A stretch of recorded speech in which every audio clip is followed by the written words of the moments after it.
சங்கங்களை வந்து சந்திக்க சொன்னார். நம்மளுடைய கம்யூனிஸ்ட் தோழர்கள்லாம் இருந்தாங்க. ஸோ அங்கே விவசாய சங்கங்களோட பேசிட்டு இருக்கும் பொழுது அப்போ ஒரு கோரிக்கை கொடுத்தோம். உணவுத்துறையில் ரேஷன் சிஸ்டத்தில் அரிசியோடைய, நான் சிறு வயதிலேயே பிஹெச்ல இருக்கும் பொழுது ரேஷன் கடையில் போய் அரிசி வாங்கி சாப்பிட்ட குடும்பம் தான் என்னோட குடும்பம். அப்போ சாப்பிடும்போதே அரிசியோடைய அளவு வந்து எப்பயுமே பெருசாக இருக்கும்.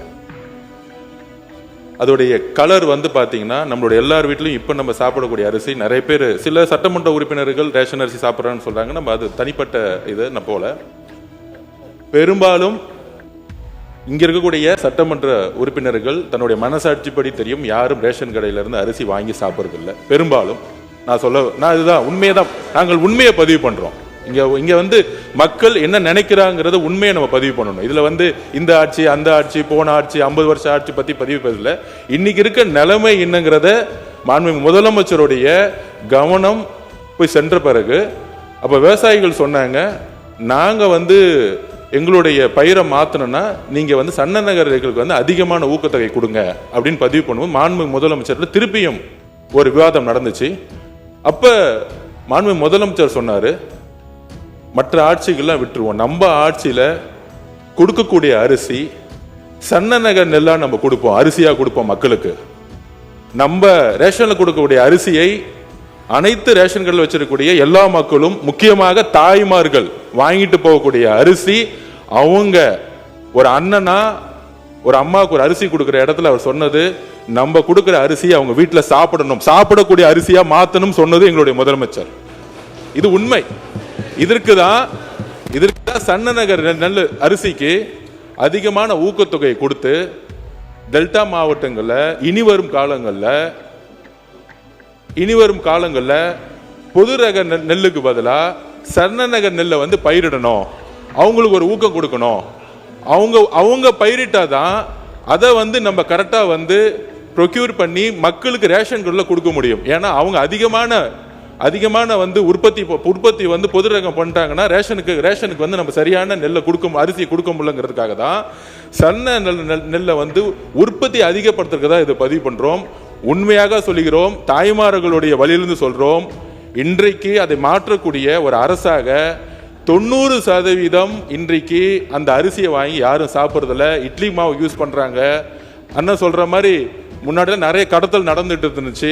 இதெல்லாம் தடுத்து ஆந்திராவுக்கு போயிட்டு இருந்துச்சு, கர்நாடகா போயிட்டு அதை தடுத்து நிப்பாட்டி இன்னைக்கு வரக்கூடிய காலத்தில் சன்ன நகர் நெல்லை வாங்கி அதை கரெக்டாக ஸ்டோரேஜுங்கிறது கிடையாது. இது இந்த அரசு அந்த அரசு சொல்ல வரல.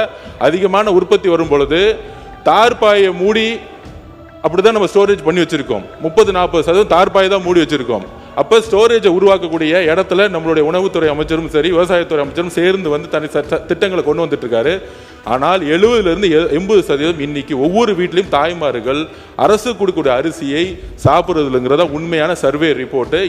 இந்த உண்மையை மாத்துறதுக்காக தான் இந்த சன்ன நகர் நெல்லுக்கான அதிகமான ஊக்கத்தொகையை முதலமைச்சர் அவர்கள் அனௌன்ஸ் பண்ணியிருக்காரு.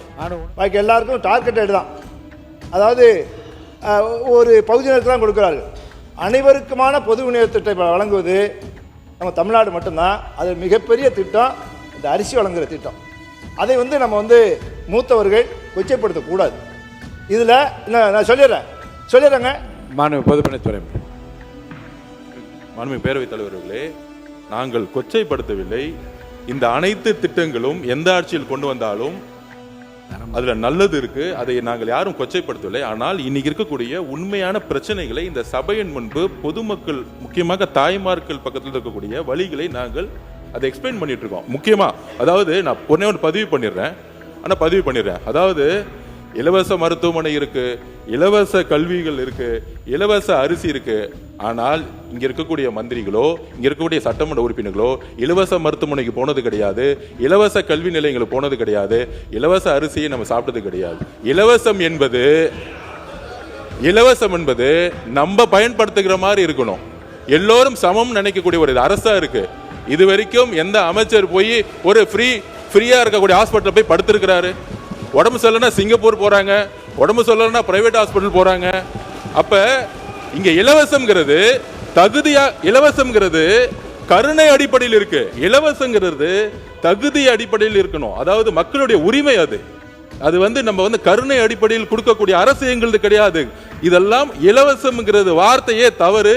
இதை உரிமை, மக்களுடைய உரிமையை எந்த ஊழலும் இல்லாமல் நேர்மையான முறையில் எங்களுக்கு உடம்பு சரியில்லைன்னா நாங்க ராஜீவ்காந்தி ஹாஸ்பிட்டல் போனோம். அப்படி ஒரு மருத்துவமனையை உருவாக்கணும். ஒரு எம்எல்ஏ ரேஷன் அரிசி போய் எடுத்து சாப்பிடக்குள்ள ஒரு குவாலிட்டி கொடுக்கணும். அந்த குவாலிட்டியான ஒரு தரத்தை உருவாக்கணுங்கிறத நாங்கள் பதிவு எடுத்தோட யாரையும் கொச்சைப்படுத்துவது நோக்கம் இல்ல.